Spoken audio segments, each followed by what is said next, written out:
and welcome back to another video on my channel, Nintendo Down Under. Today I thought I'd show all 16 Nintendo 64 colors worldwide that you can collect. Actually, I'll lie, I'm only showing 15 today because I'm not going to show the standard grey Nintendo 64 console. We all know that exists. Everyone's seen that a million times. It's everywhere.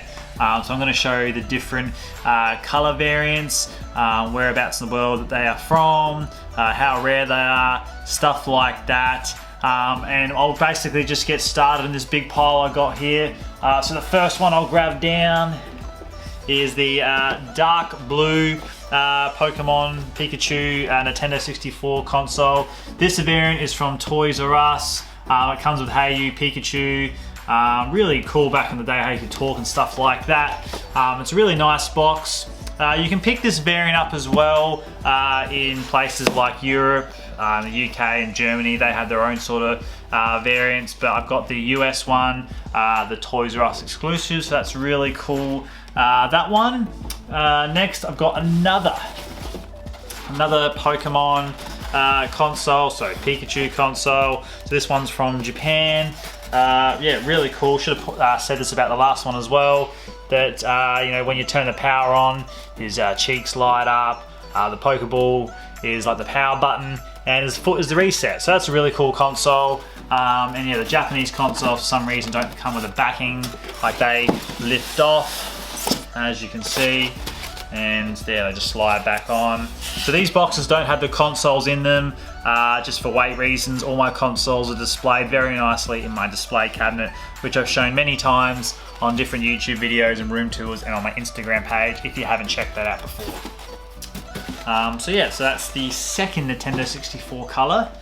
The next one is your more sort of light sky blue Pikachu Nintendo 64, again from Japan. Same story, the Pokeball is the power button, reset on his foot, cheeks light up and stuff like that. So yeah, they are the two Japanese there along with the Toys R Us American. Next we'll get into some colors. So this is probably the roughest color I have here, ice blue.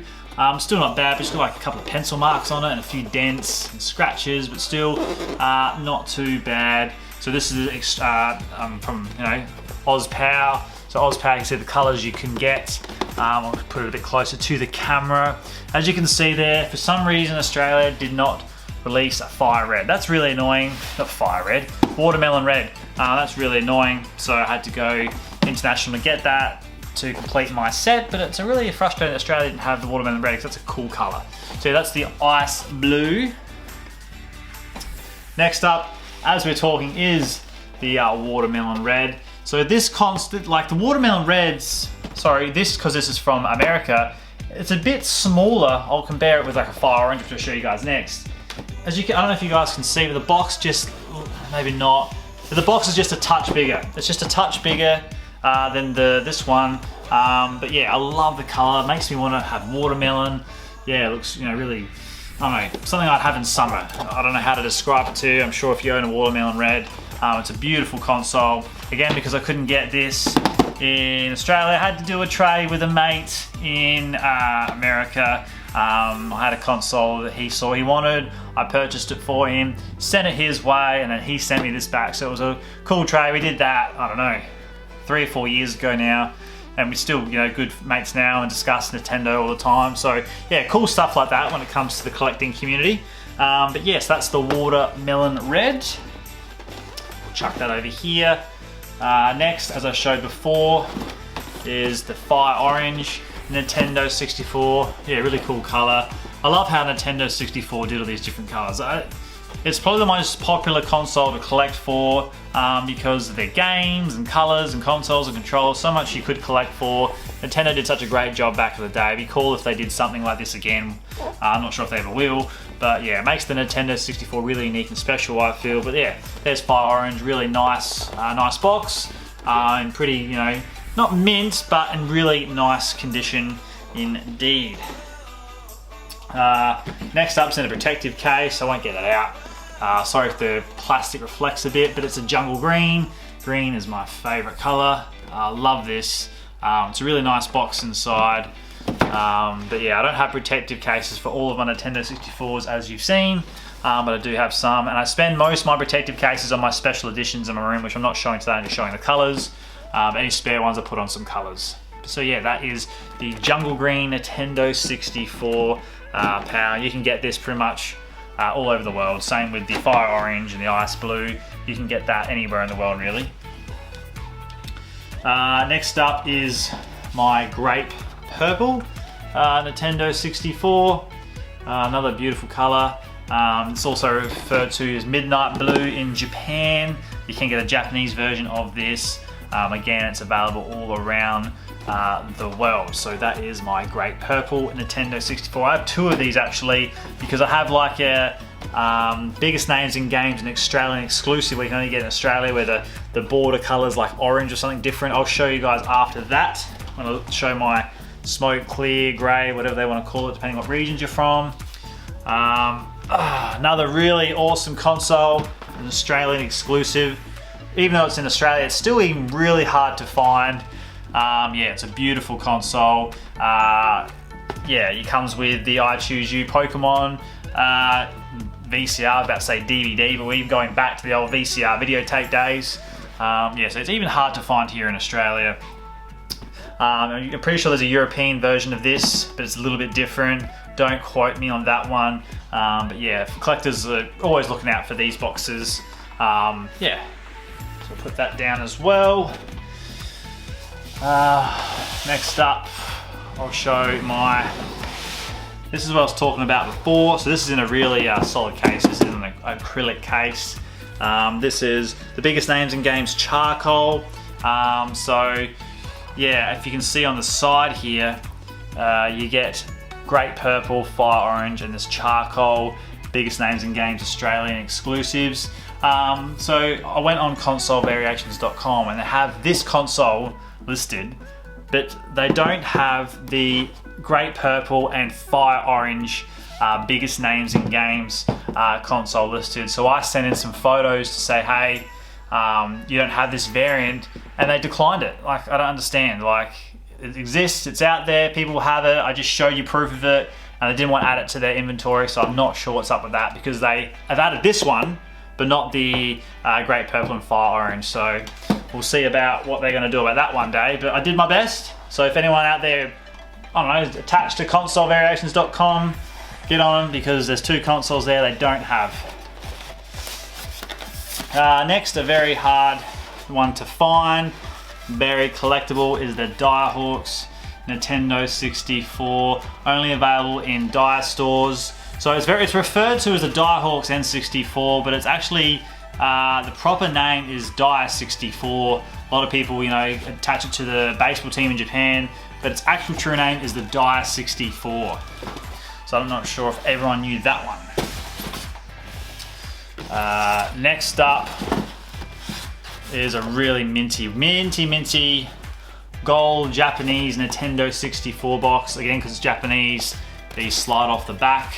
There also is a gold Nintendo 64 in America Toys R Us. It comes with two controls. I do have that console boxed in my room. So yeah, I think pretty sure they're the only two gold variants you can get in the world. Again, I'm not 100% sure on that, but I'm pretty sure that is the case. Next is another Japanese. These are all Japanese, these last ones. A clear red, pink, transparent white Nintendo 64. I think this is one of the first ones I ever picked up, actually, box that was overseas back years and years and years ago. It's got like a sticker here. I really should replace this one day. And then next up is another Japanese, like I said, clear blue, transparent white, and again the Japanese box casing, how it just lifts off. And the most sought after and hardest color variant to collect in the world is the Just Go 30th anniversary Nintendo 64s. Could only get this in the Just Go store. It was released to celebrate the store's 30th anniversary, and the funny fact about this is once they did that 30th anniversary release, they renamed the store like not long after as well. So I thought that was funny. I'm not 100% sure what the store name is now, but it's not called, I don't think, Just Go anymore. But yeah, they renamed it straight after that. But that is the world's hardest probably color variant to find. So not including my grey Nintendo 64. That's basically the 16 color variants worldwide. There is some debate of a few different Nintendo 64s out there. So you've got the ANA Japanese airline Nintendo 64. So on the, I'll just use this as an example. On the lid here where you put your transfer pack in, I'll point that again. So it's just a plain grey Nintendo 64 that's got ANA printed on it. So if you bought a ticket to an ANA flight and went on that flight, one lucky customer would have like the Nintendo 64 under their seat. So the hardest thing about that Nintendo 64, it's just a basically plain grey Japanese N64, but it's having the packaging that it came in. That's quite hard to find, quite rare. I don't have it. I know some people that do have it. So to have the actual big packaging that came with it is really cool. And I think Hey Pikachu came with it as well, or Pokemon Stadium. Again, don't quote me on that. There's also a Korean and there's a real debate. There's a J-League Nintendo 64. Now, there's only a couple of them around. Again, it's a Nintendo plain grey Nintendo 64 and just a plain box. And the only difference is the lid where the transfer pack goes, or the expansion pack, sorry, whatever you call it, has like a J-League sticker on it. Now, it's just a sticker, so anybody could put that sticker on. And Nintendo, no one's ever come out and said that it's an official licensed N64, so no one's 100% sure that they got a couple of Nintendo 64s, printed some stickers and put the stickers on and gave them away. So no one knows for sure that it's a Nintendo approved console. There's a lot of debate out there for that one, and because there's only a few around and it's just a sticker, the collectors that do have it, you know, keep it hidden away and don't really show it that often, because they don't want people to get in close-ups of these photos of the sticker, so they can reprint this sticker themselves, put it on N64 and say, hey, here's the world's rarest J-League N64, go have it for fucking $10,000, you know? Something stupid like that. So that's why people keep it safe, but there is a debate that's not 100% legit. I don't think it's a legit one. I'm A&A 100%, I agree, that's an official Nintendo one, but the J-League sticker one, not 100% sure. No one's really 100% sure, because Nintendo has never come out and officially said yay or nay. So out of all the colors I've shown today, guys, what's your favorite color? What's your favorite Nintendo 64 console to collect? Do you have any of these in your collection? Do you like collecting N64 for the same sort of reasons I do? Again, as always, love to hear your feedback down below in the comments. And if you haven't already, guys, don't forget to like us on Facebook, Nintendo Down Under. Don't forget to follow us on Instagram at Nintendo Down Under. And while I'm on about Instagram at the moment, if you follow me on Instagram and you do photos and you want to be featured on my page, all you got to do now is do hashtag Nintendo Down Under in your photos, and each day I'm going to pick a winner and feature their photo on my page. So yeah, if you guys are out there following me on Instagram, I don't even know about it, and you do a photo, do hashtag Nintendo Down Under, and I'll go through the photos. Whoever the best photo is, once a day I'll feature on my Instagram page. I only just started that the other day, and I'm already getting lots of people tagging, so it'd be really cool to share people's photos to the community that don't know they're out there. So yeah, so thanks for watching, guys, and take care.